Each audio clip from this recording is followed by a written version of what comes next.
Somos Mupec, crece con nosotros.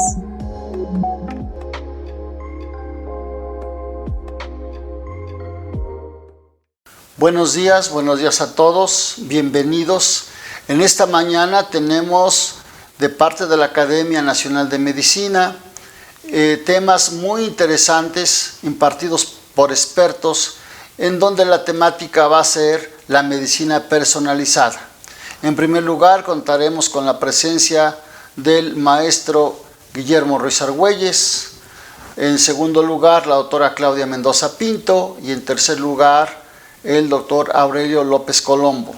Todos ellos muy conocidos en el campo de la investigación, en el campo de la docencia, y estamos seguros que aprenderemos mucho de los temas actuales en la presentación que nos harán. En primer lugar, quiero presentarles al doctor Guillermo Ruiz Argüelles. Como ustedes saben, el doctor Guillermo Ruiz Argüelles es el director general de Hematología y Medicina Interna de la Clínica Ruiz de Puebla. También es miembro de la Academia Nacional de Medicina, miembro de la Academia Mexicana de Ciencias, doctor honoris causa por la Universidad Autónoma de San Luis Potosí, catedrático de Hematología en la Universidad Popular Autónoma del Estado de Puebla. El doctor Guillermo Ruiz Argüelles es un experto en todo el campo de la hematología, por todos ustedes conocidos. Ha sido presidente de la Sociedad Mexicana de Hematología y miembro del Sistema Nacional de Investigadores Nivel 3. El doctor Guillermo Ruiz Argüelles nos hablará esta mañana el tema selecto de mieloma múltiple y tratamiento personalizado. Recientemente también acaba de publicar la 6ª edición de Fundamentos de Hematología junto con el doctor Guillermo Ruiz Delgado. Así que, maestro, por favor, si usted es tan amable de hacernos su presentación.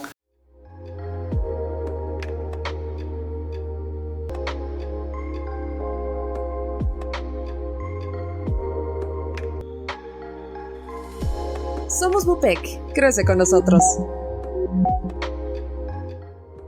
Antes que nada quiero agradecer muy cumplidamente al comité directivo del capítulo Puebla de la Academia Nacional del Círculo de Estudios de Puebla de la Academia Nacional de Medicina su invitación para platicar con ustedes de este tema interesante que es el tratamiento personalizado del mieloma múltiple. Aquí aparecen mis datos por si alguien quisiera después hacer alguna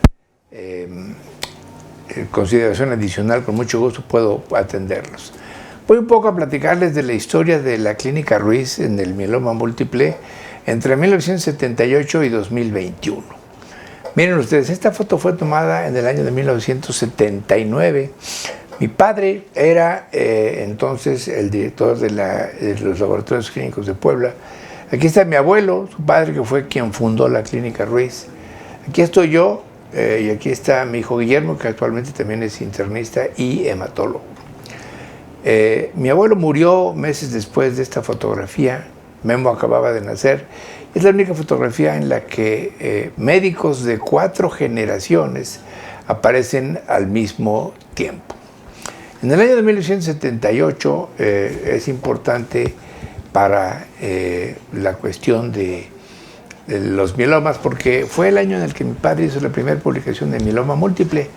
Esta otra fotografía se refiere a mi padre, mi hermano Alejandro, mi hijo Guillermo y un servidor. Fue tomada en el año de 2014, cuando Guillermo, mi hijo, ingresó a la Academia Nacional de Medicina. Y esta foto también es interesante porque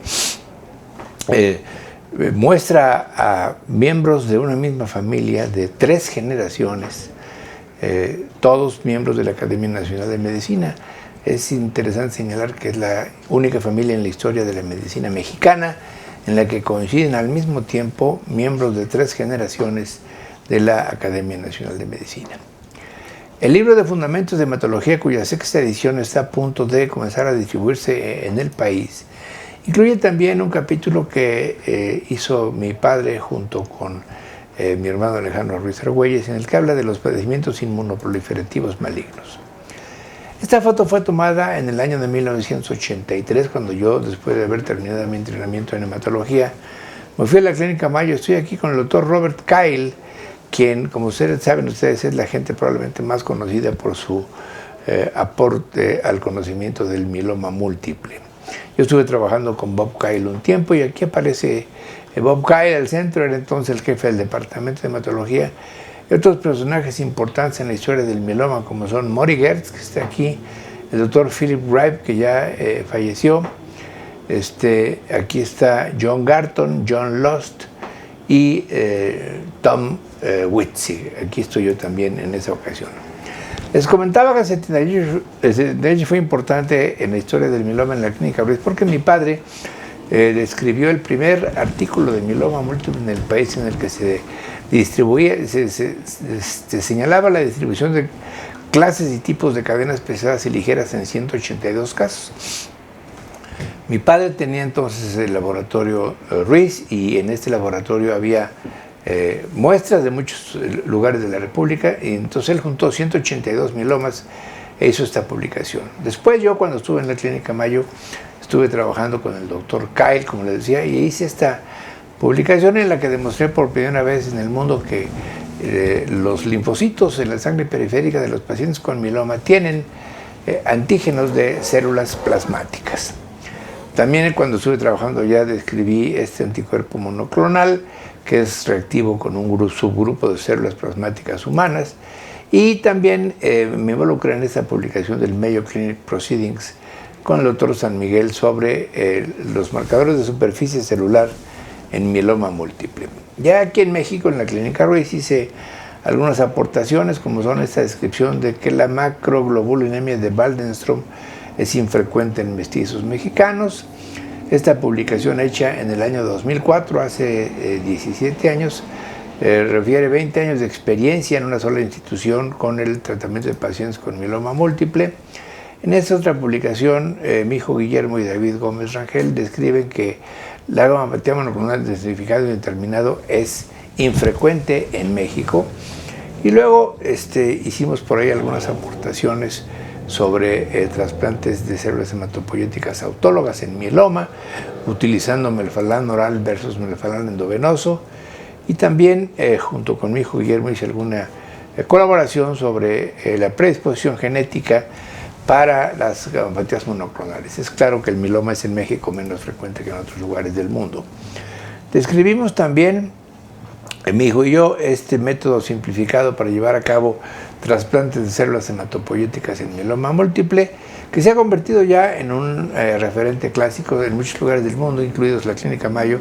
Se llevan a cabo los trasplantes siguiendo este método.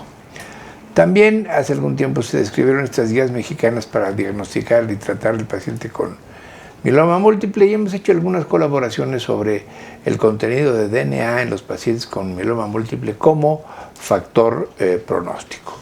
Algunas consideraciones sobre la importancia de trasplantes de células hematopoyéticas en mieloma múltiple, y sobre el empleo de la lenalidomida para mantener remisiones en pacientes con mieloma múltiple.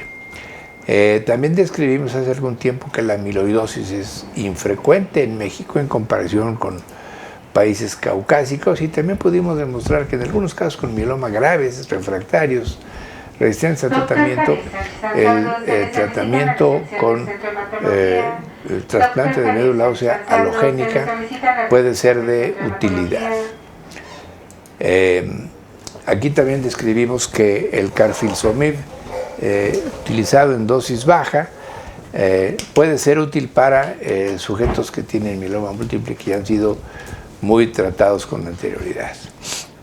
Algunas consideraciones sobre el uso de la cuantificación de cadenas ligeras libres, kappa y lambda, en el diagnóstico de pacientes con mieloma múltiple. Y por acá tenemos un estudio observacional de mieloma múltiple en Latinoamérica. Esta publicación relativamente reciente se refiere a un caso de mieloma en células del donador. Es el primer caso en el mundo descrito con esta ocurrencia, que un poco ejemplifica cómo las células normales se pueden hacer mielomatosas. En lo que resta de la charla voy a referirme a ustedes al tratamiento de personas con mieloma múltiple en circunstancias desfavorables, como son las que ocurren en nuestro país. El daratumumab, por ejemplo, es un medicamento útil en pacientes con mieloma múltiple, pero es extremadamente caro. Aquí en México se utiliza de manera muy infrecuente. Y recientemente, en febrero de 2021, publicamos este artículo que se llama Lecciones aprendidas tratando pacientes con mieloma múltiple en situaciones de economía desfavorable. Un punto inicial es que las gametas monoclonales, mieloma, Waldenström, significado indeterminado y amiloidosis son menos frecuentes en México que en caucásicos. Ahí está la frecuencia de estas enfermedades en México. Y luego estudios que se deben hacer para diagnosticar mieloma múltiple. Fíjense cómo investigar proteinúria de Benson solamente identifica el 50% de los pacientes. Cadenas ligeras totales en suero, 45%, es peor que la proteinúria de Benson.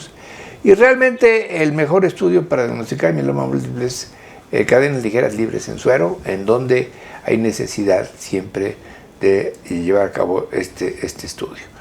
¿Qué estudios ya no deben hacerse en mieloma múltiple que las gentes en México, incluso hematólogos en México, siguen pidiendo? Proteinúria de Benson no sirve para nada. Niveles de inmunoglobulinas anormales, la famosa relación albúmina-globulina y las cadenas ligeras totales en suero. Ninguna de estas pruebas es útil para diagnosticar mieloma múltiple y ya no debe de hacerse. En relación al tratamiento, voy a presentarles datos que apoyan esto, es decir, cómo los pacientes con mieloma múltiple deben ser tratados en circunstancias de economía desfavorable, específicamente en México, y voy a hablarles de nuestra experiencia en la Clínica Ruiz. Fíjense, entre 93 y 19 tratamos a 227 pacientes con mieloma múltiple, y aquí están 67 hombres, 41 mujeres, la mediana de edad, y cómo los tratamos. Aquí está, vean ustedes, a unos les dimos talidomida y dexametasona de entrada y otros con bortezomib, talidomida y dexametasona. Algunos les dimos tratamiento con trasplante de médula ósea y otros no. Y luego los mantuvimos con talidomida y algunos tuvimos que cambiarlos a lenalidomida. Y aquí está, vean ustedes lo que hemos encontrado en la Clínica Ruiz. El tratamiento inicial debe hacerse con talidomida 100 miligramos diarios, aspirina 100 miligramos diarios, dexametasona oral 40 miligramos por semana, bortezomib si es posible, media ampolleta subcutánea, no intravenosa, y guardar la otra mitad de la ampolleta para la siguiente semana, de manera tal que una sola ampolleta sirve para 2 dosis y 2 semanas consecutivas. El bortezomib es caro, pero si se puede utilizar está bien. Entonces, lo que conviene, de acuerdo a esta información en la Clínica Ruiz, es iniciar con talidomida y dexametasona, de ser posible utilizar bortezomib, trasplantar cuando la paraproteinemia disminuya, administrar mantenimiento con talidomida y cambiar a la lenalidomida solamente si hay toxicidad, lo cual ocurre en el 30% de los pacientes. El 70% de los pacientes mantenidos con talidomida pueden tolerarla de manera indefinida, y utilizar medicamentos nuevos y caros solo en casos de recaída. Aquí está lo que cuestan, vean ustedes, los miligramos de talidomida, $1. Vean ustedes lo que cuesta el bortezomib, $1,257, la ampolleta de 3.5 miligramos. La lenalidomida, $268 en comparación con $1 de la talidomida. En fin, uno no puede dejar de contemplar estos costos de los medicamentos para tratar mieloma en México. Y aquí están, digamos que el resumen de las recomendaciones para tratar mieloma múltiple en pacientes con economías desfavorables. 1. Mantenga al paciente el mayor tiempo posible en las mejores condiciones posibles. Y desde luego evite la toxicidad financiera que deriva muchas veces de recomendaciones imprudentes de medicamentos caros y muchas de las veces innecesarios. Comience el tratamiento con talidomida y dexametasona, incluya si es posible bortezomib, si la economía del paciente lo permite. Lleve a cabo un trasplante de células hematopoyéticas autólogas en todos los pacientes. Emplee talidomida como mantenimiento post-trasplante, probablemente no en casos de alto riesgo.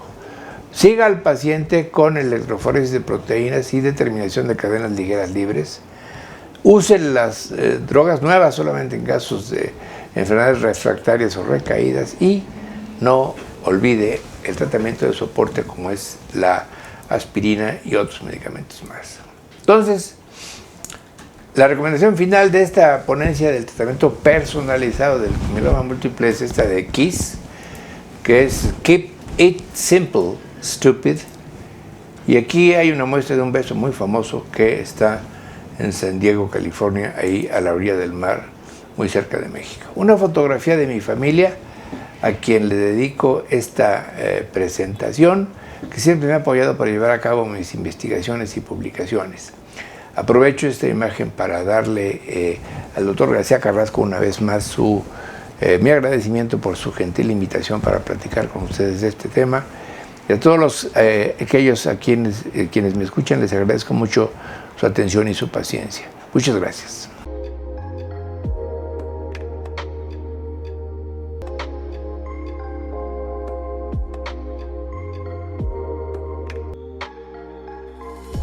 Somos Mupec, crece con nosotros. Continuando con nuestro programa, ahora les presentaré a la doctora Claudia Mendoza Pinto.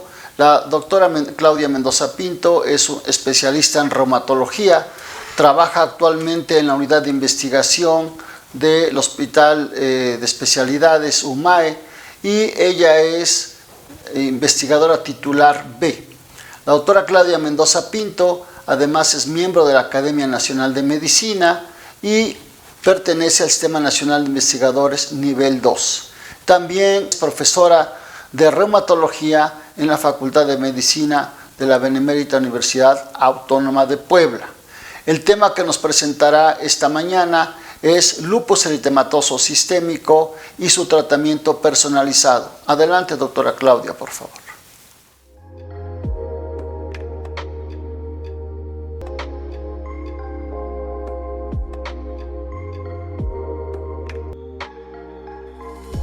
Somos Mupec, crece con nosotros. Buenos días a todos. Quiero agradecer primero que nada a la Academia Nacional de Medicina por la oportunidad de presentarles esta información, esta búsqueda de la información y compartirles el tema de medicina personalizada enfocada en enfermedades reumáticas, particularmente en el lupus eritematoso sistémico. Quiero también agradecer al doctor Mario García Carrasco por su amable presentación y a todos ustedes por interesarse en este tópico. El objetivo de mi presentación es compartirle algunos avances en relación a medicina personalizada en enfermedades reumáticas autoinmunes, particularmente enfocadas en lupus, utilizando nuevos conceptos aplicados en la medicina personalizada, como es el tema de Big Data y la inteligencia artificial. En reumatología, como en otras especialidades, dos líneas de investigación relevantes están avanzando rápidamente en forma paralela: la medicina personalizada y el Big Data. La medicina personalizada, también conocida como medicina de precisión, se basa en la idea que los resultados clínicos pueden mejorar por medio de una terapia más precisa que corresponde con la fisiopatología subyacente de la enfermedad que cada individuo padece. Para que la medicina personalizada sea exitosa, se necesitan de biomarcadores para seleccionar el tratamiento correcto entre varias opciones posibles. En ausencia de estos marcadores, la terapia permanece empírica, conduciendo a retrasos en el tratamiento e incremento de costos. El progreso en el desarrollo de nuevos marcadores en reumatología ha sido lento, a pesar de un avance en el conocimiento de las alteraciones humorales y celulares comparadas con otras áreas, por ejemplo la oncología, donde lleva años o décadas de avance en la medicina personalizada. Esta situación refleja las limitaciones de tecnologías antiguas, como el uso principalmente para las enfermedades reumatológicas basados en el little data para evaluaciones individuales de un solo dato. Por ejemplo, medir los niveles séricos de una proteína C reactiva, niveles de anticuerpo anti-DNA, de niveles de complemento para predecir recaída de la enfermedad, actividad de la enfermedad, etc. La visión actual o en un futuro será utilizar la Big Data. Actualmente los avances en la tecnología computacional y la digitalización de los sistemas de atención de la salud está cambiando rápidamente y ha abierto nuevas formas de estudiar enfermedades complejas. Por lo tanto, la forma en que practicamos la medicina y cómo llevamos a cabo la investigación clínica también se está transformando, por lo que se está rompiendo paradigmas con nuevas herramientas como lo es el Big Data, la cual analiza en forma efectiva datos masivos relacionados con características clínicas, sociodemográficas, resultados de laboratorio, tanto a nivel serológico, a nivel de biopsias, ¿sí? Para una determinación de estrategias diagnósticas y terapéuticas. Estos datos se nutren de disciplinas como la genómica, transcriptómica, proteómica, epigenética, metabolómica, entre otros. Incluso se suman datos epidemiológicos y bases de datos de cuidados de la salud o registros nacionales de diversos países para contribuir a esta Big Data. Es por ello que gracias a los avances en la tecnología de la información ha aumentado la demanda en los investigadores para usar la ciencia de datos con el objetivo de entender mecanismos de la enfermedad y esto impactar en la atención médica. Ya que los conjuntos de datos en medicina cada vez son más grandes, para poderlos utilizar y manejarlos con mayor precisión, los investigadores deben mirar más allá de la metodología estadística tradicional. Todo esto nos lleva a la inteligencia artificial, que es un subcampo de la informática y que proporciona algoritmos que constituyen modelos matemáticos basados en datos muestrados, y las computadoras que los proporcionan tienen que tener una capacidad de resolución inteligente, ¿sí? Para resguardar todos estos datos masivos. La Big Data generalmente se analiza mediante métodos derivados de la inteligencia artificial y su subespecialidad, que es el aprendizaje automático o denominado Machine Learning. Todos estos conceptos se aplican cada vez con mayor frecuencia a la investigación médica. Todo esto con soporte de computadoras poderosas, nuevos abordajes estadísticos y especialistas en bioinformáticos que estén actualizados y especializados. Con apoyo de otras herramientas tecnológicas, ya utilizándose ya desde hace algunos años anteriores, que proporcionan datos de derivados de diversas técnicas, como es la citometría de flujo, espectrometría de masas, y más recientemente se ha incorporado a esta tecnología con fines de evaluar la medicina personalizada, la secuenciación de RNA de células individuales. Con esta técnica de una sola prueba se expande vastamente el número, por ejemplo, de citocinas a determinar, junto con secuencia posterior de genes activados. Además, la medición de citocinas puede ser precisamente mapeado hacia la célula productora, ¿sí? Mientras que la secuenciación de genes activados puede ser mapeado hacia la célula respuesta. Estos datos pueden incorporarse dentro de enfoques de sistemas biológicos para establecer la interacción de genes, redes de genes, sustentando así patogénesis individuales por individuos. Entonces, el potencial de la terapia personalizada se incrementa marcadamente debido a que el panorama de células patogénicas y sus productos celulares puede ser evaluado desde las células periféricas. En relación con el lupus eritematoso sistémico, esta enfermedad la definimos como una enfermedad autoinmune sistémica, crónica, clínicamente heterogénea, multifactorial, con diversidad en respuesta al tratamiento. Actualmente el tratamiento personalizado en lupus se basa básicamente en qué tan grave es la enfermedad o qué órgano está afectado. De acuerdo a ensayos clínicos controlados de nuevos agentes terapéuticos, se ha visto en promedio una tasa de respuesta al tratamiento que varía de un 40 a un 60% en el mejor de los casos, quedando así un gran porcentaje de población que todavía no responde, no tiene remisión de la enfermedad. Esto provoca un retraso o falta de respuesta al tratamiento, y todo esto va a llevar a mayor daño orgánico, toxicidad por el uso de glucocorticoides a los cuales ellos están expuestos, incremento por lo tanto del riesgo cardiovascular, aumentando en estos pacientes su morbimortalidad.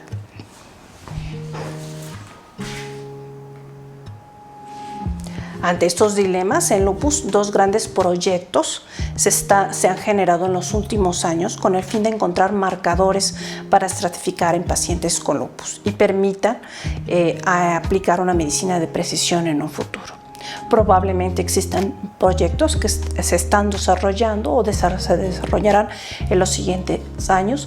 Sin embargo, tomo como ejemplo estos dos grandes proyectos en los cuales ya tienen algunos años y algunas publicaciones de cómo están abordando y cuáles son los objetivos de estos enfocados a la medicina precisión. El primero de ellos es el denominado Master Plans. Es un proyecto británico del Reino Unido liderado por el profesor Ian Bruce de la Universidad de Manchester. ¿Sí? Y el segundo es el Accelerating Medicine Partnership, el cual se origina en Estados Unidos, y adelante, siguientes diapositivas, daré más detalles sobre estos proyectos. Como decía yo, Master Plans proyecto del Reino Unido, liderado por el profesor Ian Bruce, ya tiene varias publicaciones que se han generado partidos de este proyecto. De estos proyectos o estas publicaciones, que son alrededor de 13 que pueden encontrarse en la literatura, tuve la oportunidad de participar en dos de ellos, dos publicaciones, ¿sí? En la cual se hicieron unas revisiones sistemáticas evaluando la calidad de potenciales predictores o factores pronósticos de respuesta al tratamiento de dos fármacos, que es el micofenolato de mofetil y el rituximab, terapia anti-CD20, ambas para tratar el lupus eritematoso císticos no aprobados. Sin embargo, encontramos en estas revisiones una carencia y limitación, ya sea en el número de posibles potenciales biomarcadores de respuesta, y dos, también una limitación de los estudios con gran cantidad de sesgos en su desarrollo, haciendo difícil identificar potenciales biomarcadores. El segundo proyecto, ¿sí? El Accelerating Medicine Partnership, AMP por sus siglas, es una iniciativa pública-privada combinación propuesta por los Institutos Nacionales de Salud en Estados Unidos, en combinación y apoyo de la industria farmacéutica, ¿sí? Y fundaciones con fines no lucrativos. El objetivo de este proyecto es usar nuevas tecnologías como la secuenciación de una sola célula del RNA para definir alteraciones que promueven la patogénesis del lupus y también de la artritis reumatoide a nivel molecular, implicando muestras de sitios de la inflamación y de daño, como es el synovium en artritis reumatoide y piel y riñón en el lupus eritematoso sistémico. Esto va a permitir identificar nuevas vías y moléculas como terapias blanco, ¿sí? Y enfocándose al sitio donde se está provocando el daño, más que a biomarcadores circulantes, para posteriormente correlacionarlos con biomarcadores séricos que reflejen lo que se está viendo a nivel del tejido inflamatorio. Este proyecto cuenta con diversas fases, ¿sí? Además de un gran financiamiento, desde sus fases iniciales, desde la estandarización de las técnicas a evaluar, obteniendo muestras de participantes y también de controles, no nada más pacientes, para estandarizar las técnicas, ¿sí? Las muestras se están obteniendo a nivel sérico, a nivel de biopsia de los tejidos afectados, como puede ser synovium, piel, riñón, y primero en forma transversal y en fases ya más avanzadas. El futuro de este proyecto es realizar estudios longitudinales que permitan establecer la evolución natural de la enfermedad desde un punto de vista molecular y además aplicando tácticas que permitan establecer respuestas, grupos de pacientes con respuesta al tratamiento. Todo esto va a generar una gran cantidad de datos clínicos y moleculares, ¿sí? Aplicando citometría, espectrometría de masas, secuenciación de RNA, entre otras herramientas, generando datos masivos. Por lo tanto, se utilizarán o se tiene planeado utilizar métodos de inteligencia artificial con la Big Data obtenida para estratificar a estos grupos de pacientes respondedores. A continuación les proporcionaré algunas publicaciones, algunos datos de publicaciones seleccionados de los principales resultados obtenidos derivados de este proyecto de alianza de los Institutos Nacionales de Salud. El primero de ellos voy a poner artritis reumatoide, la cual es una enfermedad más frecuente que el lupus eritematoso sistémico, con gran población afectando igualmente al género femenino, población joven. Y en este estudio publicado en la revista Nature Immunology, un estudio liderado por Dr. Shan y colaboradores, utilizaron enfoques de Big Data con RNA de secuenciación de una célula, espectrometría de masa, RNA de secuenciación y citometría de flujo para caracterizar tanto linfocitos T, linfocitos B, monocitos, fibroblasto, en una gran cantidad de muestras de pacientes con artritis reumatoide obtenidas por biopsias del sinovios. Estas biopsias fueron tomadas guiadas por ultrasonido o bien por cirugía, ¿sí? Y el estudio demostró la presencia de 18 poblaciones de células únicas en la membrana sinovial que permitió categorizar subpoblaciones, ¿sí? Que no se podían distinguir por otros métodos previamente ya analizados, como es la inmunohistopatología o la citometría de flujo.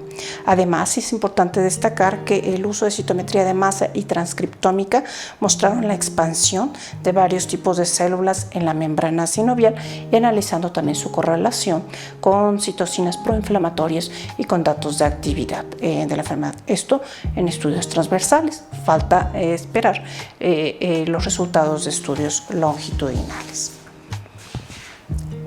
En contraste con la artritis reumatoide, donde la biopsia sinovial no es habitual realizarla para fines diagnósticos en la práctica clínica, en el lupus eritematoso sistémico, la biopsia renal es frecuente, relativamente frecuente, y puede otorgar información sobre la histopatología de la nefritis lúpica, ¿sí? Además como su expresión génica. Sin embargo, el uso de la biopsia y su interpretación puede ser en ocasiones difícil y puede resultar en decisiones inciertas. Es por ello que un estudio también derivado de esta alianza de los Institutos Nacionales de Salud de Estados Unidos, ¿sí? Con una publicación ya también en la misma revista de Nature Immunology, ofrece nueva información en el panorama celular de la nefropatía lúpica. Usando también RNA de secuenciación de una célula individual, se mostró la presencia de 21 subtipos de leucocitos en el riñón, incluidas poblaciones múltiples de células mieloides, linfoides, linfocitos T, linfocito B y linfocitos natural killer. Entonces estamos en una fase en estudios transversales de caracterización de las células, ¿sí? Que están dando el proceso patogénico de la nefropatía lúpica. De acuerdo en esto o en este mismo tono, ¿sí? Un estudio por los doctores Der y colaboradores utilizando esta misma revista evaluaron células tubulares del riñón, así como queratinocitos en piel por medio de RNA de secuenciación e identificaron firmas interferón, ¿sí? Clínicamente asociados a la enfermedad. Todos estos estudios indican que Big Data puede proporcionar información nueva sobre un gran número de poblaciones celulares presentes en sitios de inflamación, ya sea en piel o riñón. Y todo esto en base, hasta el momento, por estudios transversales. En siguientes fases se obtendrá mayor cantidad de datos, lo que permitirá la aplicación de métodos de inteligencia artificial como aprendizaje automático o machine learning para analizar esta big data y poder evaluar respuesta al tratamiento o nuevos blancos terapéuticos. Lo novedoso de esta herramienta denominada aprendizaje automático o machine learning es generar modelos de diagnóstico y que sean modelos predictivos de manera eficiente y precisa, contrastado con los métodos convencionales, ¿sí? Recordar que es un subcampo de la inteligencia artificial y que se basa en el entrenamiento, ¿sí? Las estrategias comúnmente utilizadas en este aprendizaje incluyen tanto aprendizaje supervisado y el no supervisado.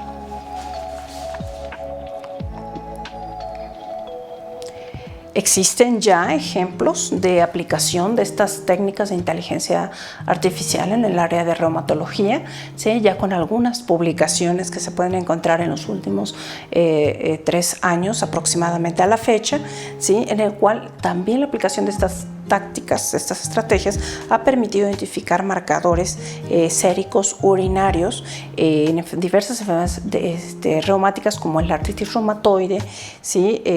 Artritis psoriásica y también algunos ya en lupus eritematoso sistémico. Ahorita veremos algunos ejemplos también de aplicación de estas nuevas estrategias.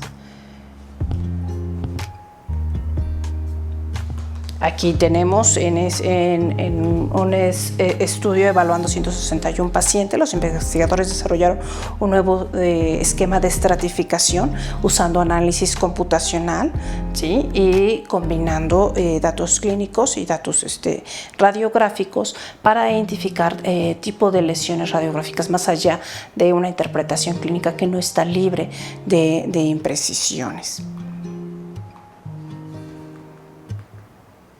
En este estudio, evaluando 161 pacientes, en un estudio publicado en Clinical Translational Immunology, desarrollaron un nuevo esquema de estratificación basados en análisis también computacional de transcriptoma de sangre de estos pacientes, permitiendo encontrar aglomerados o clusters, ¿sí? Como lo muestra este diagrama de Venn. Este tipo de diagrama cada vez lo vemos más en las publicaciones y hay que familiarizarnos de ellos en su interpretación para el análisis de clúster. En este ejemplo en particular muestra genes relacionados a la enfermedad asociados a la presentación clínica, así como firmas genéticas asociadas a actividad de la enfermedad. Estos resultados permitirán diseñar ensayos clínicos controlados para probar nuevos fármacos en base a la estratificación génica clínica de grupos de pacientes para verificar diferentes respuestas al tratamiento dependiendo de los diferentes mecanismos moleculares que afectan a cada individuo.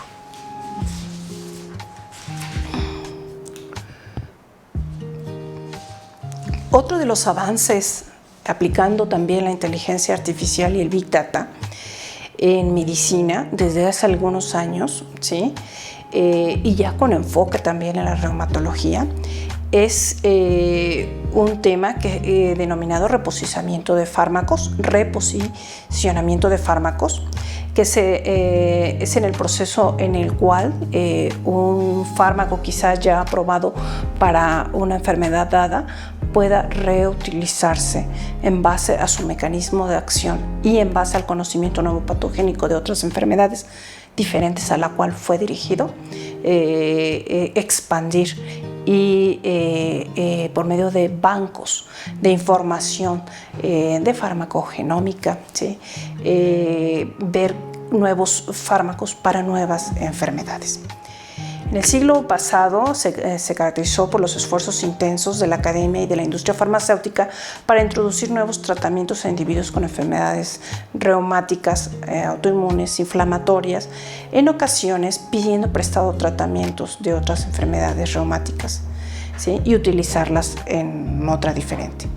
Ejemplo de ello son los tratamientos que se utilizan para la artritis reumatoide, que también en otras enfermedades reumáticas se han utilizado, incluyendo el lupus eritematoso sistémico.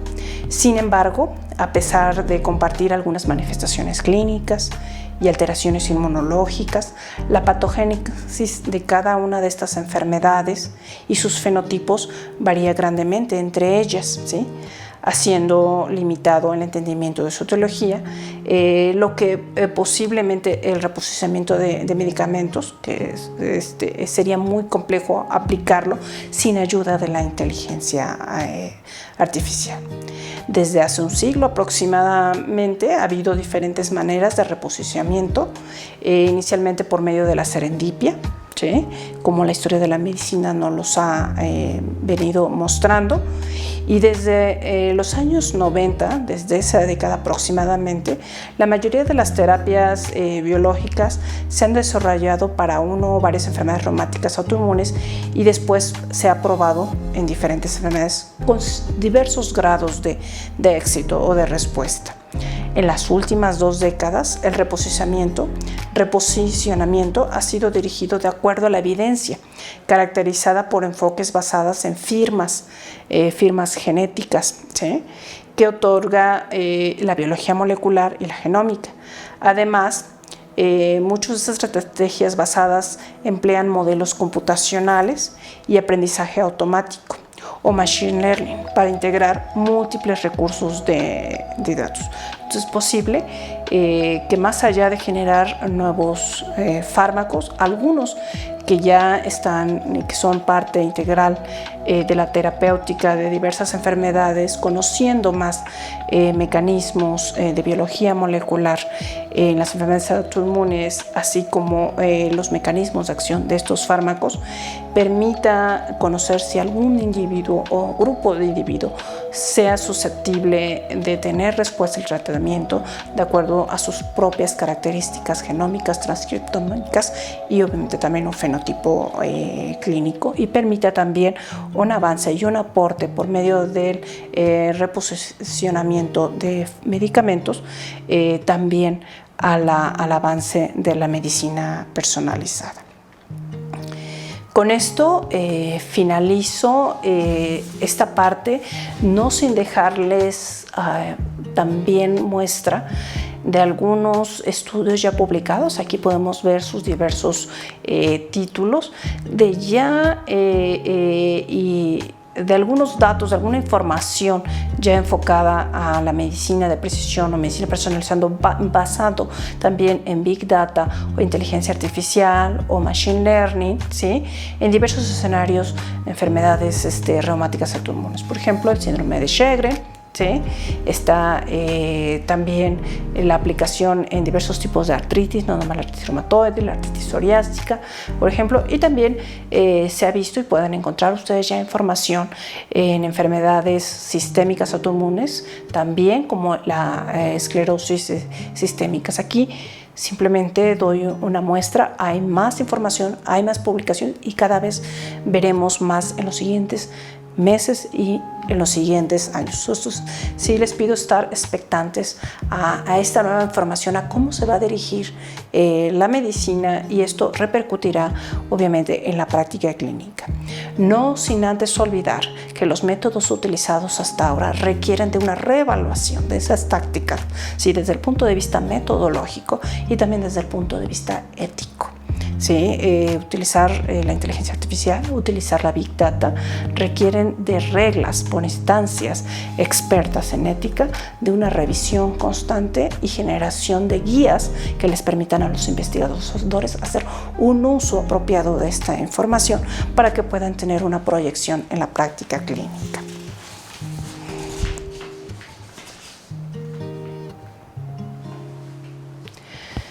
Como conclusiones principales de este tema el día de hoy es que, bueno, hasta ahora la mayoría de la evidencia que proviene de Big Data en el área de reumatología pues son de estudios transversales, como ven, algunos de ellos con pocos pacientes, esto se tiene que incrementar, se tiene que dar un seguimiento a los pacientes, ver en diversas circunstancias clínicas cómo es la respuesta inflamatoria, cómo es la respuesta molecular, cómo es la respuesta génica, y posteriormente en estudios longitudinales, ¿sí?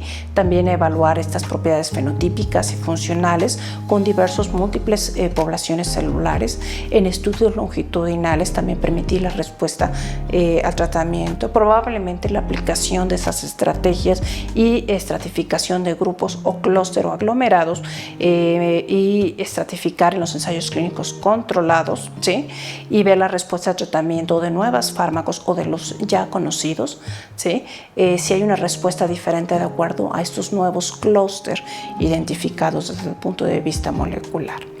Estas nuevas estrategias analíticas del bidacto permitirá la evaluación, facilitará la evaluación longitudinal usado en machine learning, el aprendizaje automático, inteligencia artificial, redes neuronales, diversas estrategias. Por lo tanto, la medicina en investigación se tendrá que apoyar de otros especialistas de bioinformática y expertos en matemáticas, sobre todo aplicados a la inteligencia artificial. ¿Sí? En un futuro cercano veremos grandes avances que permitan estratificar a estos pacientes con las enfermedades y mejor aprovechamiento de los recursos con mejores tasas de respuesta al tratamiento.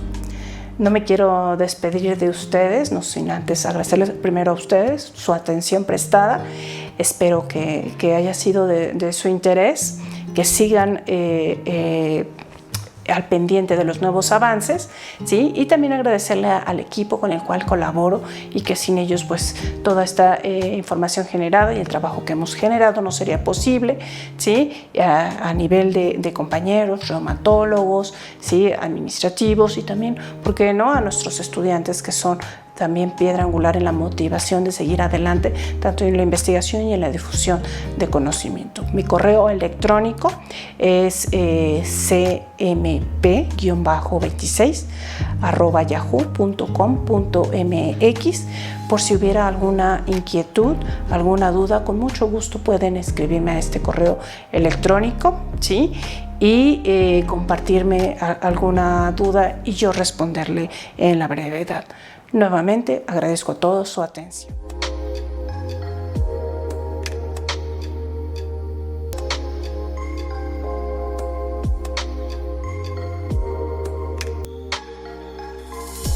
Somos Bupec, crece con nosotros. Vamos a cerrar este mini simposio con la presencia del doctor Aurelio López Colombo. El doctor Aurelio López Colombo es ex coordinador de investigación del UMAE, del Instituto Mexicano del Seguro Social.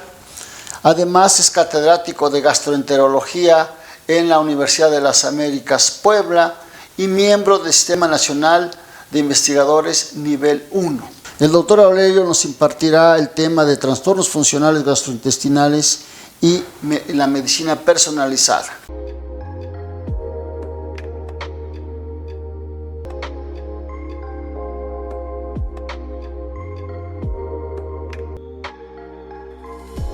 Somos Bupec, crece con nosotros.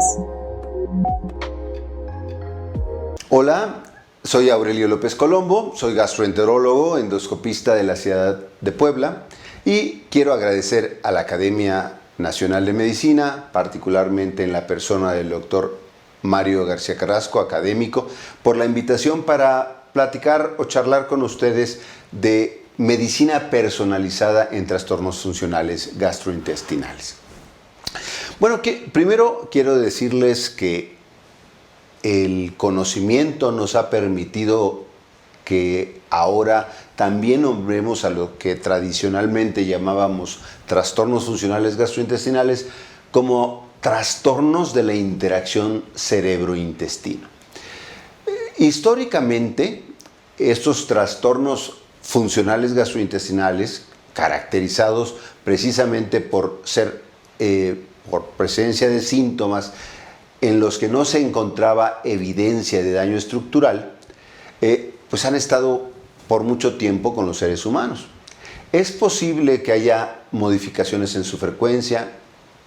Sin embargo, debido a que las definiciones conceptuales de los mismos han cambiado a lo largo del tiempo, es difícil definir si verdaderamente ahora son más frecuentes que antes o simplemente han cambiado debido a que han cambiado nuestras definiciones. Realmente hemos sido nosotros, clínicos e investigadores, los que hemos agregado y desagregado un conjunto de síntomas que juntamos en categorías que denominamos trastornos funcionales gastrointestinales. Cada vez lo hacemos mejor, ahora con fundamentos estadísticos, gracias a análisis factoriales, hemos generado clústeres sintomáticos que, bueno, nos permiten conocerlos mejor, investigarlos mejor, y gracias a la investigación y a los avances tecnológicos nos ha permitido entenderlos mucho mejor.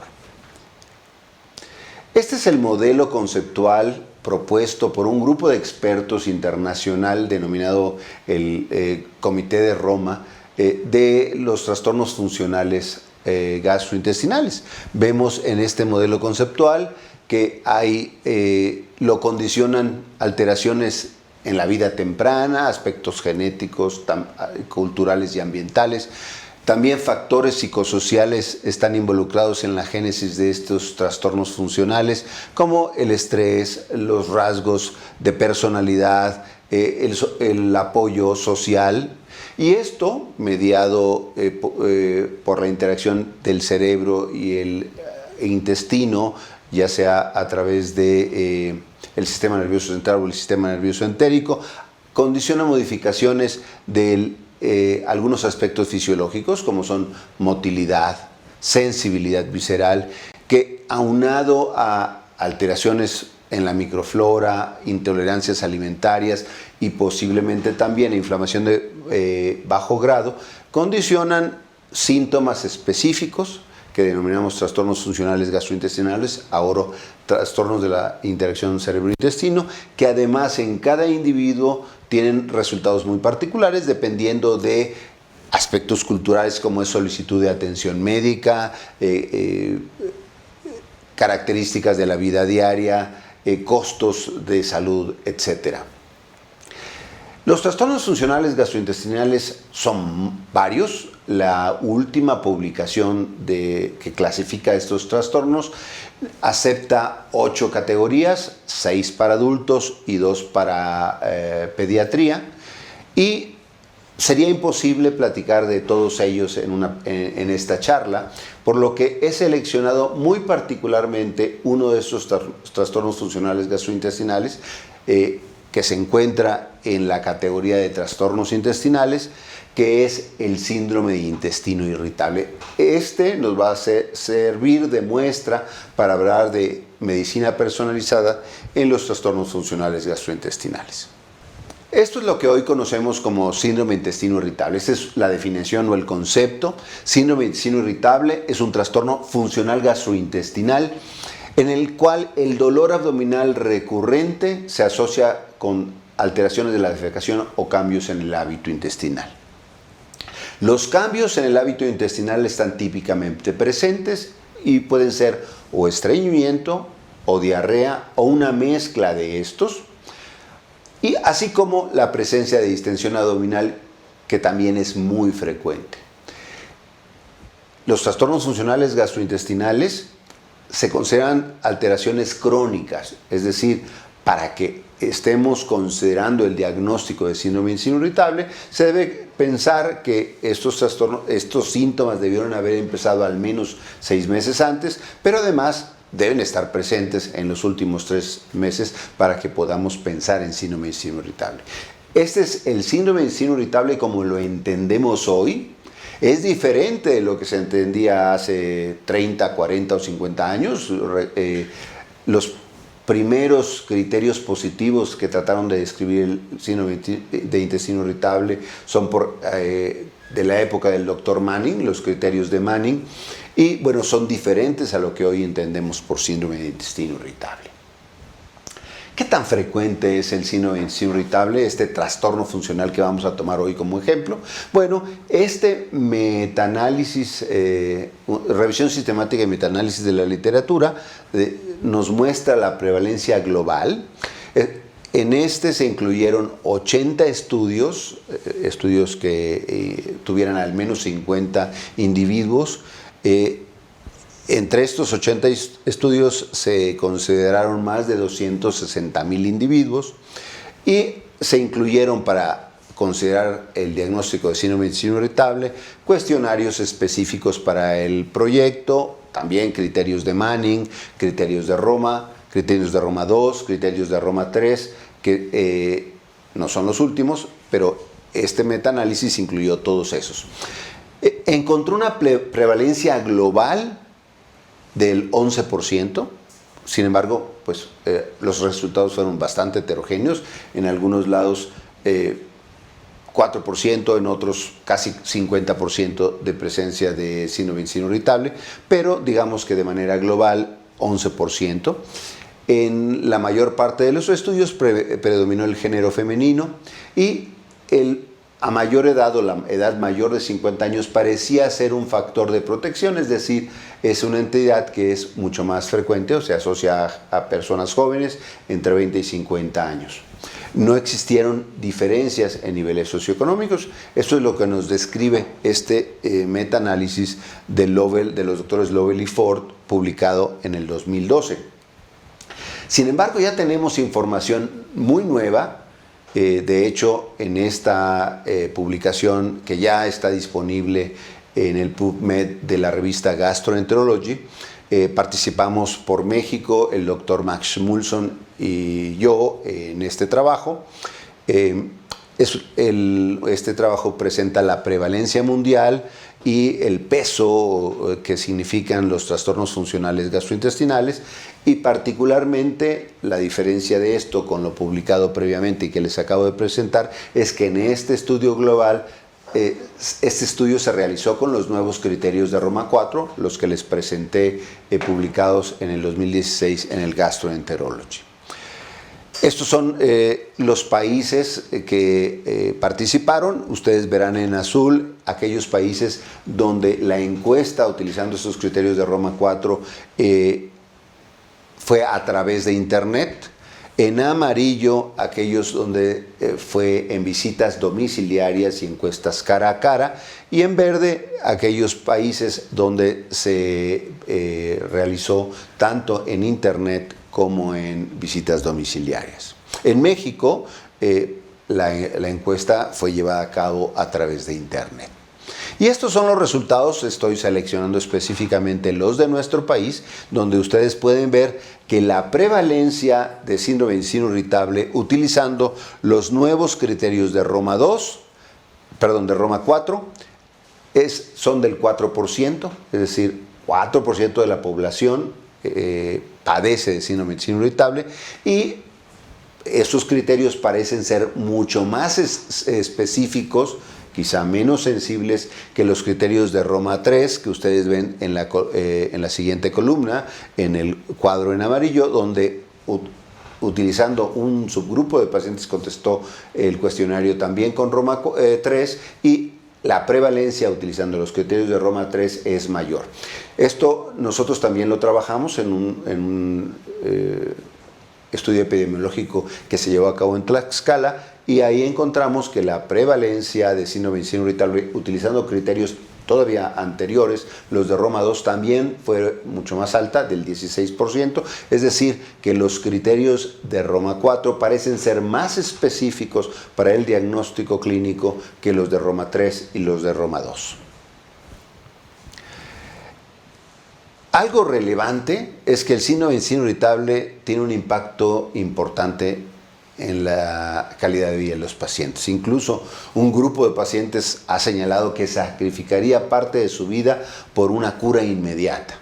La mitad de los pacientes, 48% de los pacientes que han sido encuestados, incurren en gastos, costos directos, como los que aparecen ahí, por consultas médicas, más cuando se hacen evaluaciones diagnósticas extensas. Antes se consideraba que los trastornos funcionales gastrointestinales eran trastornos de exclusión, y por costos indirectos también debido al ausentismo laboral o incluso al presenteísmo, es decir, ir a trabajar pero no rendir igual por sentirse incómodo, por estar yendo al baño, que afectan la actividad laboral de un individuo. Ustedes pueden ver valores en dólares o en libras esterlinas en esta gráfica. La fisiopatología del síndrome del intestino irritable es compleja y no pretendo revisarla el día de hoy con ustedes. Creo que el objetivo de esta presentación es un poquito diferente, pero sí vale la pena señalarla al menos a grandes rasgos. Al igual que el modelo conceptual de los trastornos funcionales gastrointestinales, hay factores tempranos en el síndrome del intestino irritable como aspectos genéticos. Ya se han descrito algunos polimorfismos que condicionan o que se asocian más a la presencia de síndrome del intestino irritable. Factores ambientales, se ha descrito, por ejemplo, la historia de abuso físico o sexual como parte de los factores tempranos que se asocian a síndrome del intestino irritable. Y esto tiene un impacto en procesamiento central anormal de las sensaciones, ya ha sido elegantemente descrito por algunos radiólogos con tomografías de emisión de positrones. Se ha visto una mayor asociación con trastornos psicológicos como ansiedad y depresión. Se han descrito alteraciones de la motilidad y alteraciones de la sensibilidad visceral, que probablemente es el mecanismo final que produce los síntomas en un determinado paciente. También se ha descrito alteraciones, disfunción inmune, aumento de células inmunes en síndrome del intestino irritable con respecto a individuos sanos, aumento de permeabilidad intestinal y alteraciones en la microbiota, algo que conocemos hoy día como disbiosis. Esto asociado también a ciertas intolerancias alimentarias y una determinada respuesta al estrés condiciona síntomas y que, dependiendo también del perfil personal del paciente, puede condicionar consulta. ¿Por qué es importante el diagnóstico de síndrome del intestino irritable? Bueno, pues porque educa y da confianza al paciente y este es un factor muy importante. Con mucha frecuencia, este tipo de trastornos funcionales como el síndrome del intestino irritable son a veces poco valorados. Se les comenta a los pacientes que no tienen nada o que sus síntomas no son relevantes o no se les presta atención. Cuando establecemos el diagnóstico, el paciente empieza a entender su padecimiento, el médico puede tener la oportunidad de generar confianza y eso es parte del tratamiento. Cuando se establece el diagnóstico, en general se requieren menos pruebas, hay muchas que son innecesarias y esto lo vamos a ver más adelante.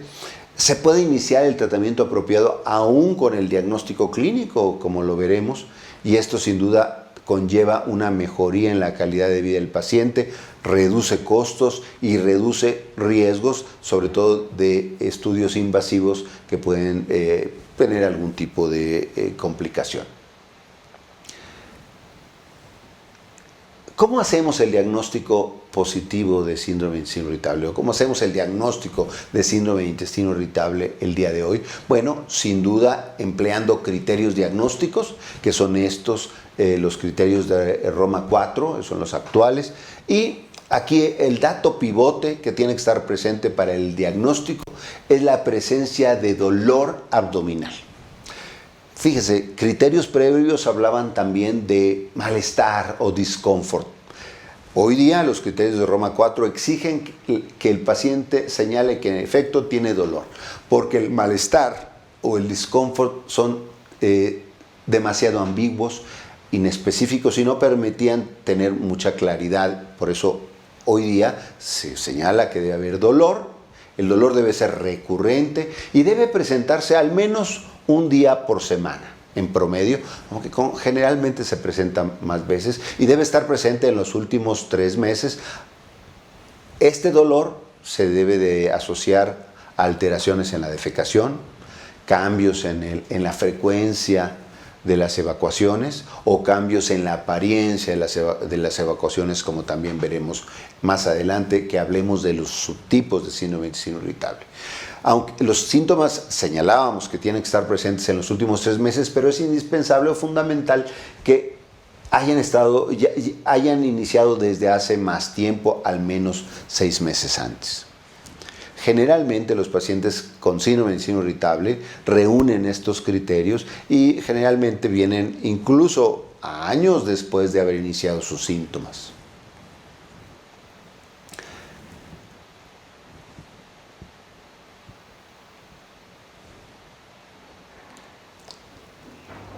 El síndrome de intestino irritable pertenece a esta categoría de trastornos funcionales gastrointestinales donde convive y a veces es muy difícil establecer diferencias con otros de los trastornos.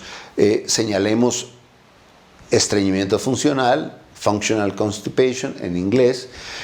En este caso, la FC significa que predomina el estreñimiento y realmente no hay dolor o hay dolor de manera excepcional. Diarrea funcional, que vemos en esta gráfica en el extremo inferior izquierdo. Bueno, eso es cuando la alteración de la evacuación hacia la diarrea predomina y no hay dolor o el dolor es mínimo y no reúne el criterio de tener al menos una vez por semana dolor. Cuando nos vamos al otro extremo, al extremo donde hay dolor, bueno, a esto le denominamos síndrome de intestino irritable, que puede coexistir con estreñimiento y entonces hablaremos del síndrome de intestino irritable con predominio del estreñimiento o puede convivir o tener evacuaciones diarreicas y subclasificamos como síndrome de intestino irritable con diarrea o aquel que puede tener ambas alteraciones, diarrea o estreñimiento, y le llamamos mixto. Como ustedes ven en el centro están 2 términos que en inglés describen distensión subjetiva, bloating, esa sensación de sentirse lleno, y distensión, que en inglés significa distensión objetiva, es decir, alguien al que se le ve abultado su abdomen. Entonces, bueno, a veces es difícil establecer un límite muy claro entre estos trastornos funcionales intestinales, estreñimiento funcional en un extremo, diarrea funcional en el otro extremo, síndrome de intestino irritable, ya sea con predominio del estreñimiento o de la diarrea o mixto en el extremo opuesto, y todos ellos generalmente tienen distensión como un denominador común. Hay pacientes que solo tienen distensión como trastorno funcional intestinal, a eso se le denomina distensión abdominal funcional. ¿Cuáles son los criterios diagnósticos para los subtipos? Predominio del estreñimiento, de la diarrea, mixto. ¿Cómo podemos distinguir con claridad entre uno y otro? Bueno, los criterios se basan en el hábito intestinal, en la apariencia de las evacuaciones, con al menos un movimiento intestinal anormal cuando el paciente tiene los síntomas. Para los ensayos clínicos, los subtipos se deben basar en datos de un diario y generalmente utilizamos una imagen que les voy a mostrar más adelante para poder clasificar con certeza el patrón de evacuación. Y es bien importante señalar que la evaluación de las evacuaciones debe de hacerse sin tratamiento, ya que puede modificar el patrón y obviamente modificarnos el subtipo. Esta es la escala de Bristol, una escala que se utiliza para facilitar que el paciente entienda la apariencia de las evacuaciones, donde tenemos el tipo 1 y 2, que son el 1 bolitas o vesíbalos, evacuaciones caprinas, digamos, que son características en el estreñimiento, o cuando estas evacuaciones caprinas se amalgaman pero siguen siendo muy duras, ásperas, el tipo 1 y 2 son evacuaciones con predominio franco del estreñimiento, mientras que los tipos 6 y 7, aquellos con el 7 totalmente líquido o aguado, y el 6 con forma pero no clara, evacuaciones un poquito más formadas, sin bordes nítidos. 6 y 7 las consideraríamos evacuaciones diarreicas. Para hacer el diagnóstico de síndrome irritable con predominio de alguno de estos subtipos, hablamos de una regla de 25. 25% o más de evacuaciones con tipo 1 o 2 nos hablarían de síndrome de intestino irritable con predominio del estreñimiento. 25% de evacuaciones con tipo 6 y 7 nos hablarían de síndrome de intestino irritable con predominio de la diarrea. Pero podemos tener 25% duras, 1 y 2, y 25% sueltas, y entonces esta combinación sería síndrome de intestino irritable mixto. Sin embargo, hay un grupo de pacientes que tienen alteraciones de la evacuación, pero que no reúnen este criterio de 25, y entonces lo ponemos como no clasificable. Síndrome de intestino irritable sin una clasificación particular. Ojo, cuando hablamos de medicina personalizada, esta es una parte fundamental, como lo veremos más adelante. ¿Qué más pruebas vamos a hacer? Bueno, probablemente la sugerencia sería hacer las menos posibles, pero creo que había algo que tengo que señalar. Un paciente al que le vamos a hacer diagnóstico de síndrome de intestino irritable, primero tiene que reunir los criterios que les acabo de señalar. Incluso lo podemos subclasificar en estos tipos, pero algo fundamental que no aparece en ninguna diapositiva, pero es importantísimo, es que descartemos datos de alarma.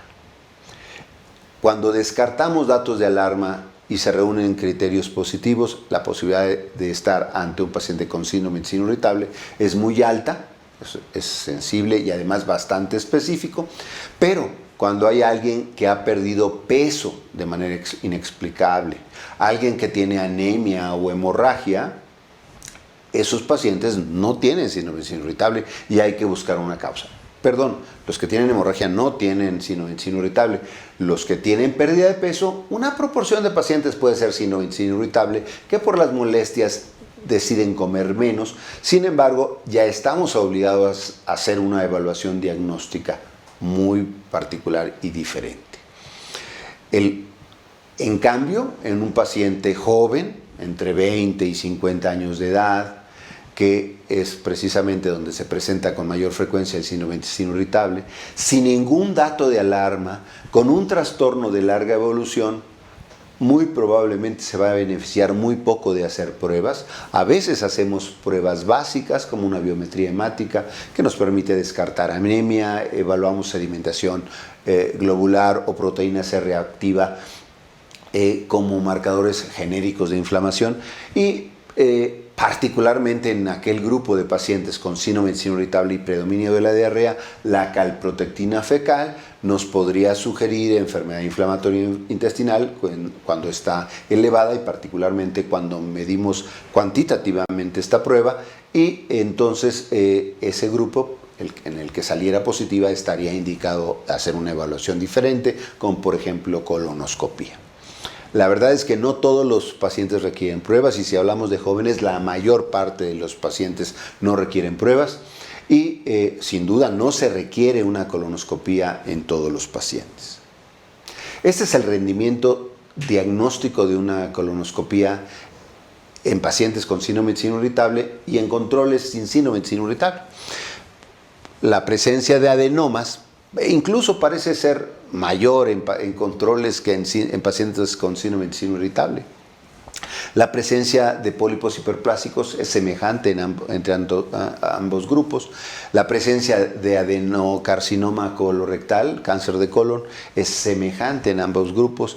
Enfermedad inflamatoria intestinal, pues es probablemente discretamente mayor en pacientes con síndrome de intestino irritable que en pacientes con controles, sin que haya diferencias significativas.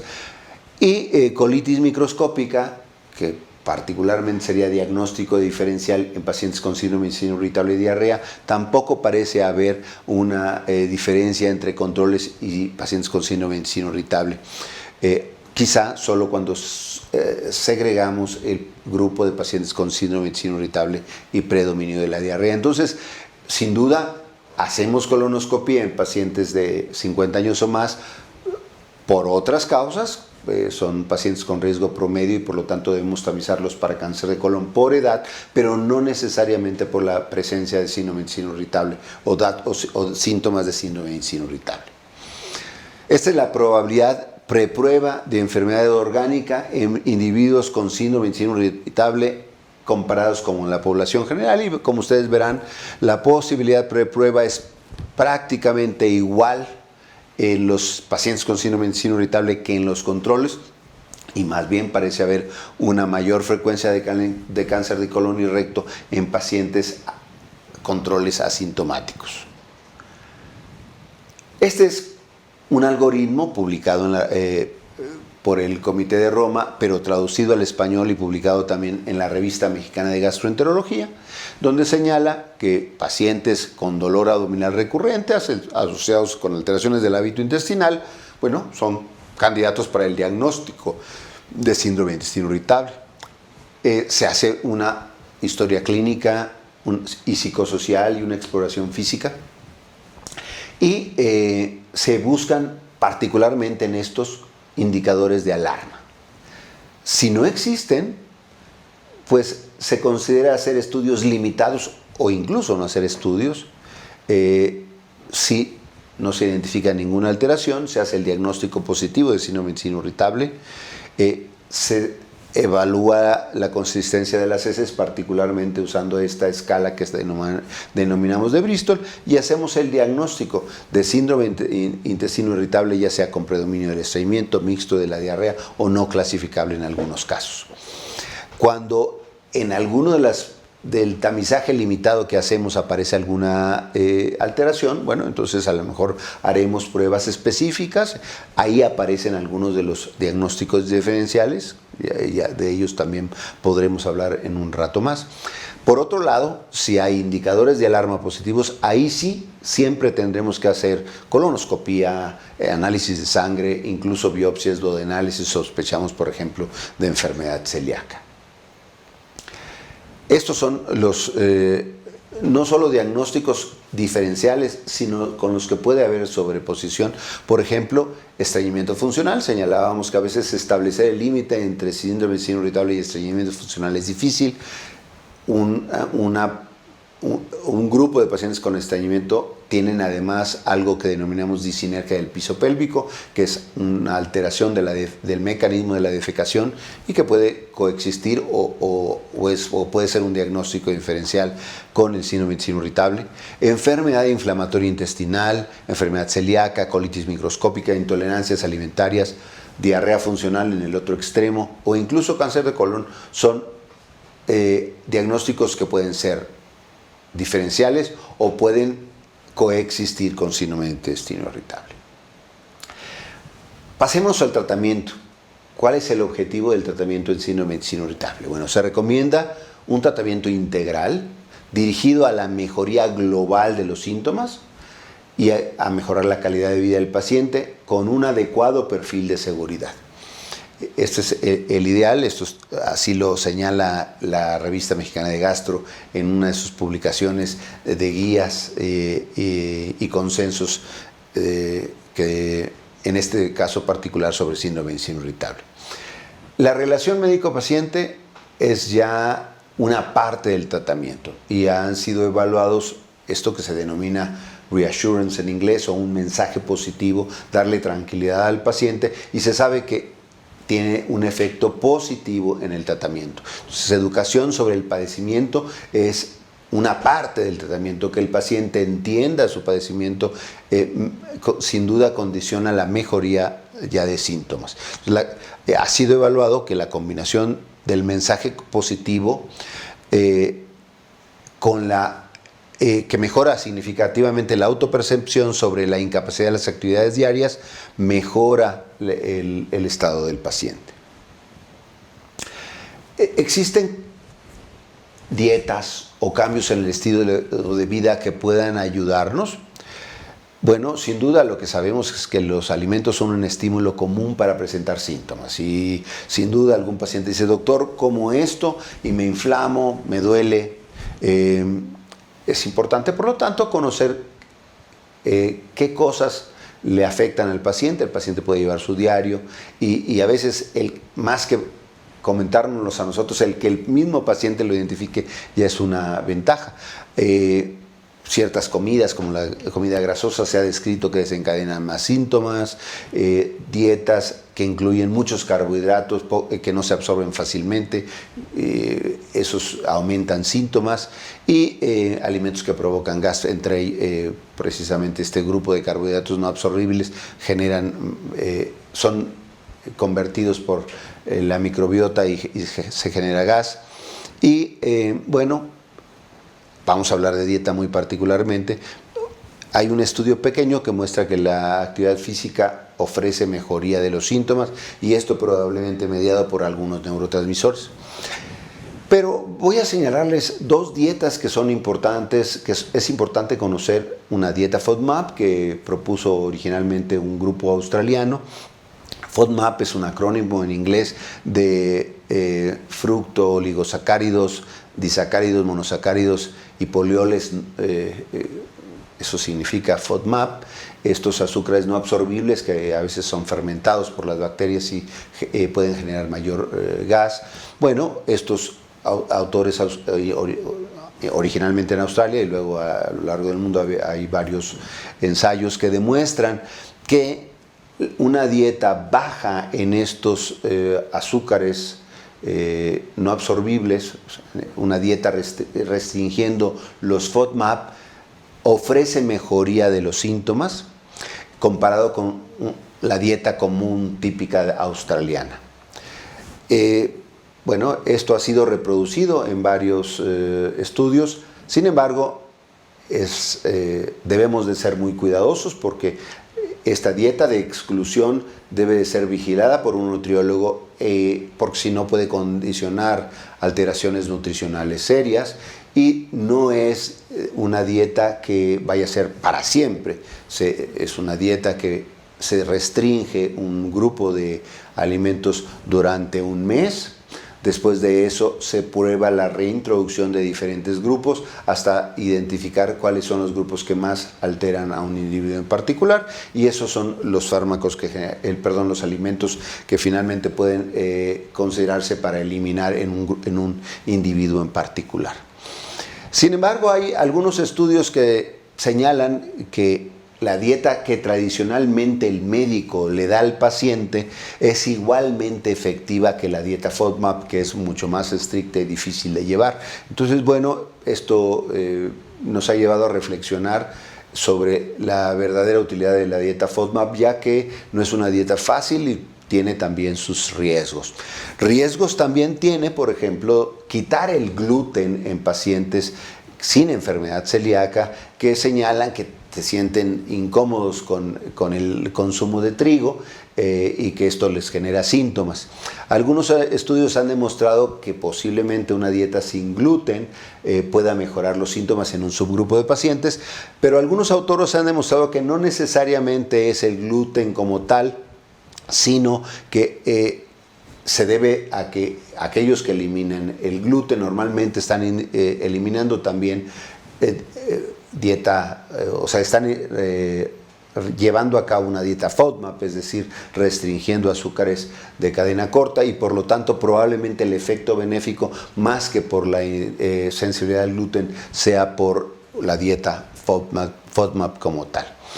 Tenemos que conocer a nuestro paciente y a diferencia de hablar en síndrome del intestino irritable están descritos polimorfismos genéticos, pero la medicina personalizada creo que no solamente es conocer qué genes posee un paciente, sino también conocerlo a él de manera muy particular desde un punto de vista clínico. Y los aspectos psicológicos se han descrito que frecuentemente desencadenan síntomas. El paciente incluso dice que él mismo se autodenomina con colitis nerviosa cuando tiene este padecimiento. Se sabe que la ansiedad y la depresión son más comunes en pacientes con síndrome del intestino irritable. No hablamos de una relación causal, pero sí de una asociación que también debe de tratarse y que cuando se trata puede haber mejoría de los síntomas, y puede haber mejoría de los síntomas por dos mecanismos. Uno es disminuir la ansiedad y la depresión, como lo hace ya la educación al paciente, el reassurance, pero también algunos de estos fármacos tienen un efecto neuromodulador que disminuye un mecanismo fisiopatológico que es la hipersensibilidad visceral. Se han descrito terapias psicológicas, quizá en nuestro país las llevamos poco a cabo, como que no hay todavía una combinación entre el gastroenterólogo o el médico de primer contacto con un psicólogo o psiquiatra para que podamos llevar esto de una manera razonada y bien llevada. Pero bueno, está descrito que hay algunas terapias, como la terapia cognitivo-conductual, que ha demostrado eficacia con números necesarios para tratar tan bajos como de 3. Las opciones terapéuticas en síndrome de intestino irritable pues son estas. Es importante saber de qué subtipo estamos hablando, porque los fármacos que son útiles para un subtipo pueden no ser útiles para otros. Entonces no es lo mismo hablar de síndrome de intestino irritable con predominio de la diarrea que con predominio del estreñimiento. Les dejo estas listas y voy a tocar algunos fármacos en particular. Por ejemplo, la loperamida es el único antidiarreico que ha sido estudiado en síndrome de intestino irritable. Los estudios, como son antiguos, generalmente se consideran estudios de baja o mala calidad. Sin embargo, tienen eficacia probada para disminuir diarrea. Básicamente, diarrea, no mejora de manera global el síndrome de intestino irritable, es decir, no tienen un efecto sobre el dolor o distensión abdominal, y entonces, bueno, es útil solamente para tratar un aspecto de la diarrea, y de eso debemos, del síndrome de intestino irritable, que es la diarrea, y de eso debemos estar conscientes. Sin embargo, es un fármaco muy útil para este subgrupo de pacientes cuando tienen una afectación grave de su calidad de vida, cuando llegan con nosotros y nos dicen: doctor, es que no puedo salir porque lo primero que hago llegando a algún lugar que no es mi casa es buscar dónde está un baño, porque me da miedo que no vaya a llegar a tiempo al baño. Cuando hay pacientes con este trastorno, la loperamida ha demostrado una eficacia para disminuir específicamente la diarrea. Los antiespasmódicos, por su parte, es un grupo heterogéneo de fármacos que tienen diferentes mecanismos de acción. Algunos tienen efecto anticolinérgico, otros son bloqueadores de los canales de calcio, en fin. Pero tomados como grupo, hay varios metaanálisis que demuestran su eficacia para disminuir dolor, y en algunos casos incluso algunos de ellos traen también como consecuencia mejoría de el hábito intestinal, sin que quede claro el mecanismo exacto. Sobre todo aquellos fármacos, ya hay algunos de estos que se combinan con antiespumantes como la dimeticona y que pueden dar efectos benéficos. Son fármacos muy osados, en general muy seguros, y que probablemente sean fármacos de primera elección para pacientes con síndrome de intestino irritable mixto o que no tienen un franco predominio del estreñimiento o de la diarrea, donde a veces tenemos que agregar algunas otras cosas, y son muy útiles para iniciar por el médico de primer contacto. Los antidepresivos tricíclicos son muy útiles. Hay estudios ya que han demostrado su eficacia, y en la práctica clínica lo vivimos, para reducir síntomas globales y muy particularmente dolor abdominal. También se ha demostrado su eficacia en disminuir esta sensación de distensión, el término bloating en inglés, o distensión subjetiva.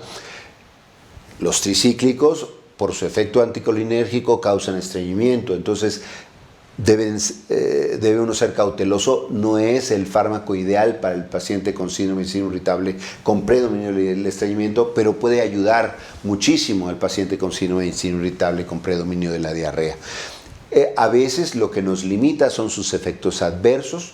Los efectos adversos pueden ser sequedad de boca, pueden ser somnolencia, y eso es lo que a veces limita el uso de ellos, aunque por lo general son fármacos muy seguros, y su efecto en general es sobre el síndrome de intestino irritable es independiente de su efecto sobre la depresión. O sea, no necesariamente es el tratamiento de la depresión lo que mejora los síntomas, sino estos pertenecen al grupo que señalaba de neuromoduladores.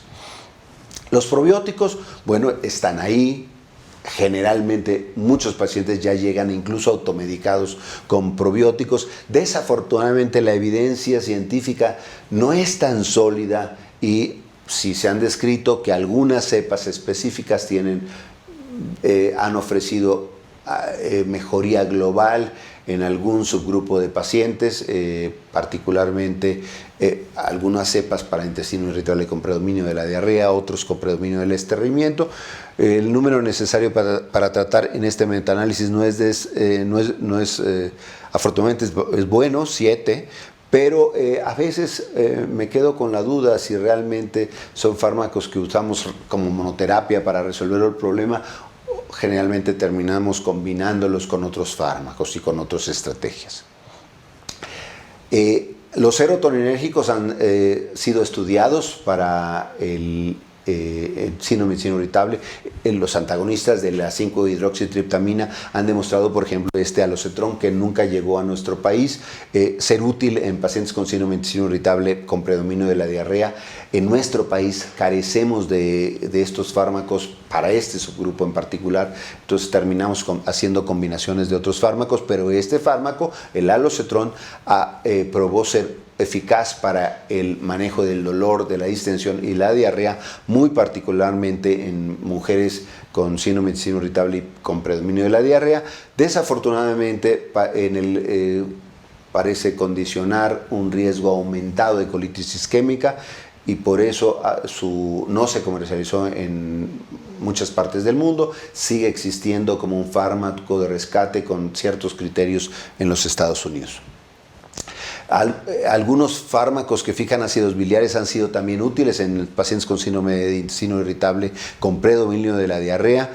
Sin embargo, requeremos más estudios para documentarlo, pero el uso en México, por ejemplo, de la corestiramina pudiera ser útil como factor de riesgo que nos pudiera hacer pensar en que el síndrome de intestino irritable pudiera estar asociado a ácidos biliares. Es el antecedente de colecistectomía en este grupo. Aquellos que tuvieran ese antecedente pudieran beneficiarse, si es predominio de la diarrea, del uso de quelantes de ácidos biliares.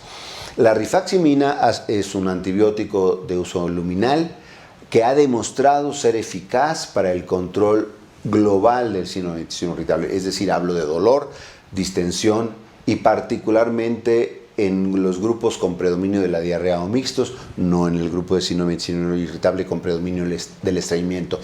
Se había postulado que fuese porque podía ayudar en el síndrome de el sobrecrecimiento bacteriano en intestino delgado. Sin embargo, parece que su mecanismo de acción pudiera ser diferente incluso en el manejo de la hipersensibilidad visceral. Lo real es que los ensayos clínicos nos muestran que hay mejoría en un subgrupo de pacientes. Probablemente este fármaco es de particular utilidad en aquellos individuos con distensión abdominal.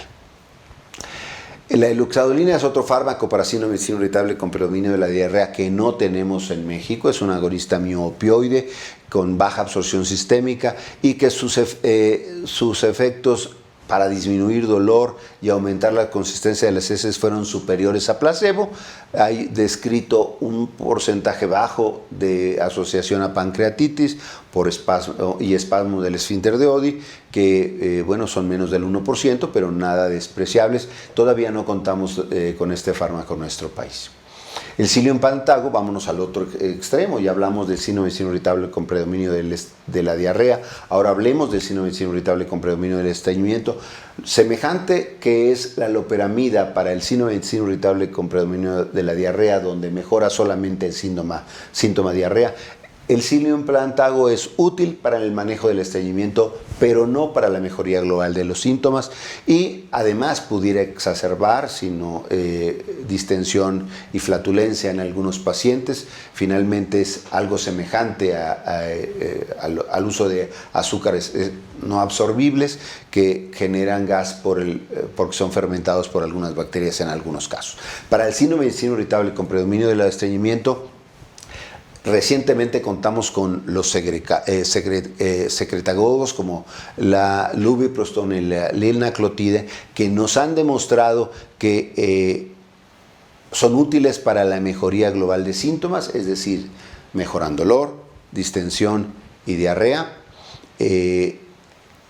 La lubiprostol es un activador de los canales de cloro que ha demostrado su utilidad para eso. Particularmente se usa la dosis de 8 microgramos para síndrome de intestino irritable con predominio del estreñimiento 2 veces al día, a diferencia de la dosis que se utiliza para estreñimiento funcional, que es superior, que es de 24 microgramos 2 veces al día con alimentos. La linaclotida, que es un agonista de la guanilato ciclasa C, es también un secretagogo, aumenta por lo tanto volumen en el intestino y condiciona disminución del dolor, distensión y aumento en el número de evacuaciones espontáneas completas, por lo que es particularmente útil en el síndrome de intestino irritable con estreñimiento, al igual que en el estreñimiento funcional. Un agonista de la serotonina que estuvo en México por mucho tiempo, aun cuando ya se había suspendido su uso en Estados Unidos, es el tegaserot. También demostró ser útil en el síndrome de intestino irritable con predominio del estreñimiento, eficacia para mejorar dolor, distensión y aumentar el número de evacuaciones. Y hoy día que se ha reabierto las puertas fue suspendido o retirado de los Estados Unidos por posibles eventos adversos cardiovasculares, los nuevos análisis señalan que probablemente esa información eran asociaciones no causales espurias, y por lo tanto en Estados Unidos ya se permite su uso nuevamente, pero desafortunadamente por cuestiones más bien comerciales ya no lo contamos con este fármaco en nuestro país, que nos ayudaba a aliviar los síntomas particularmente de este subgrupo de pacientes con síndrome de intestino irritable y predominio del estreñimiento. Ahora, medicina personalizada, y con esto quisiera terminar. Hablamos un poco del tratamiento en síndrome de intestino irritable con el diarrea y con estreñimiento, también para el mixto, como es el uso de antiespasmódicos. Pero bueno, ¿qué más podemos decir de medicina personalizada? Y este grupo de expertos, el grupo denominado Comité de Roma para el Estudio de los Trastornos Funcionales Gastrointestinales, ahora denominados también trastornos de la interacción cerebro-intestino, porque conocemos más de ellos. Este grupo ha sugerido que nuestro tratamiento deba de ser personalizado utilizando datos clínicos. Es decir, no voy a conocer o no necesito conocer el genoma de un individuo en particular para también buscar una medicina personalizada en estos pacientes, en los que el sustento del diagnóstico es meramente clínico. Entonces, ¿cuál es la propuesta? Usar este perfil clínico multidimensional. ¿Qué significa? Bueno, este perfil clínico consta de 5 dimensiones que definen el estado basal de un determinado paciente. El perfil A es el diagnóstico categórico. Volvamos a hablar de criterios diagnósticos, y aquí empleamos los criterios de Roma 4. Un paciente que reúne esos criterios tiene el diagnóstico categórico de síndrome de intestino irritable, o dispepsia, o estreñimiento funcional. Esos son, o pirosis funcional, o dolor torácico funcional. Es un diagnóstico categórico y lo colocamos en la dimensión número 1. Es decir, nuestro paciente reunió esos criterios diagnósticos, y adicionalmente para el diagnóstico clínico tenemos que excluir datos de alarma. B, vienen los modificadores clínicos. Vamos a hablar de ellos en un momento más para señalar primero las 5 categorías. C, cuál es el impacto en las actividades diarias, y eso ya nos habla de un paciente en particular. Los modificadores psicosociales, Y finalmente, características especiales de una determinada entidad, fisiológicas o biomarcadores que pueden sernos de utilidad para hacer más fino el tratamiento en un determinado paciente.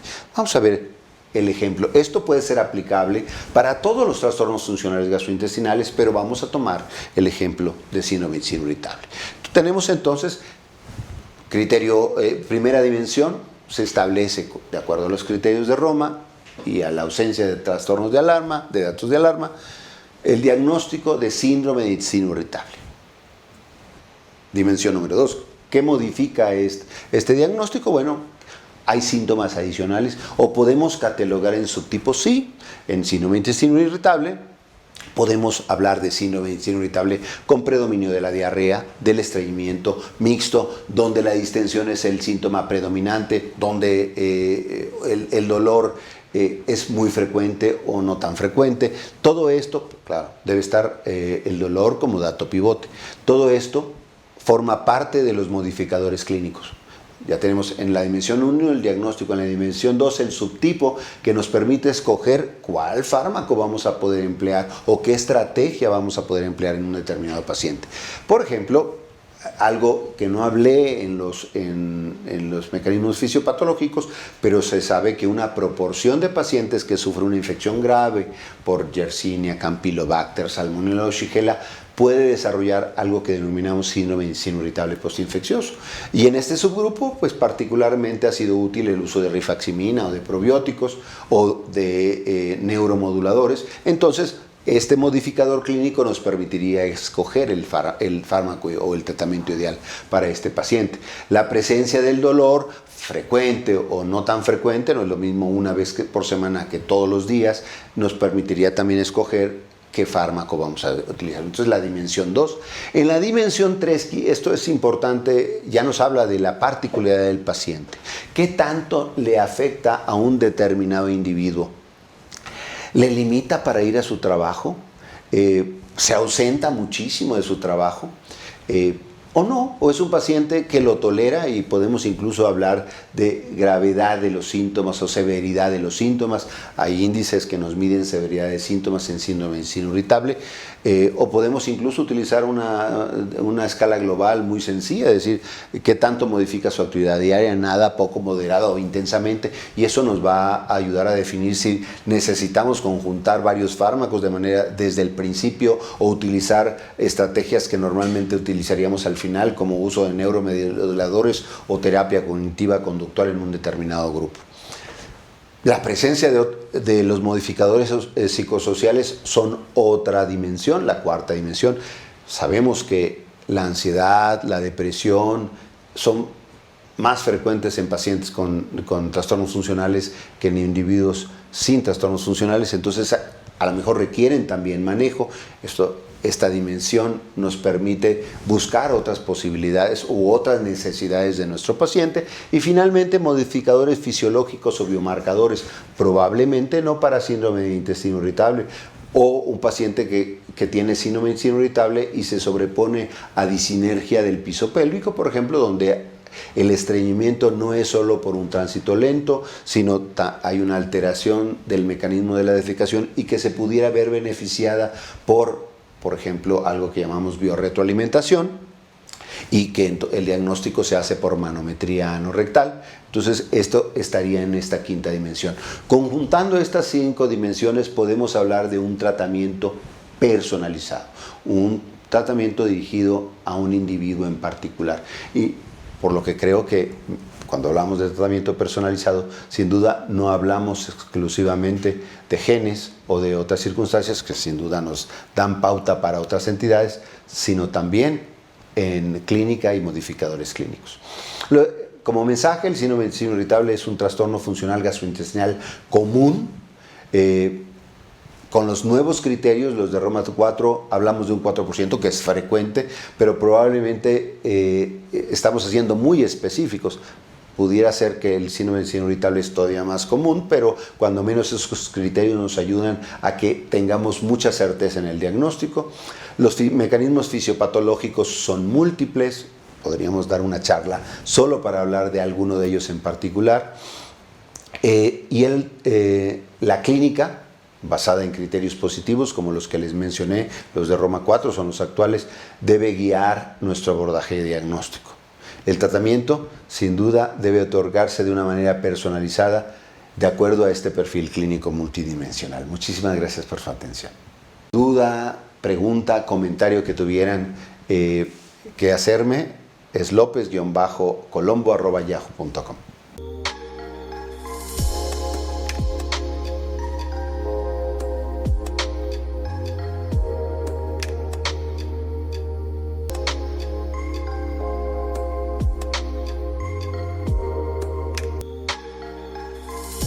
Somos Bupec, crece con nosotros. Finalmente, quiero agradecerles a todos ustedes su asistencia a este mini simposio que se ha organizado a través de la Academia Nacional de Medicina, capítulo regional Puebla.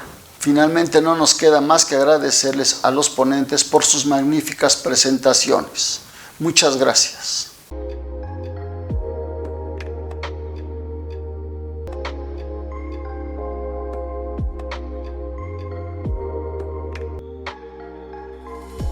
Somos Bupec, crece con nosotros.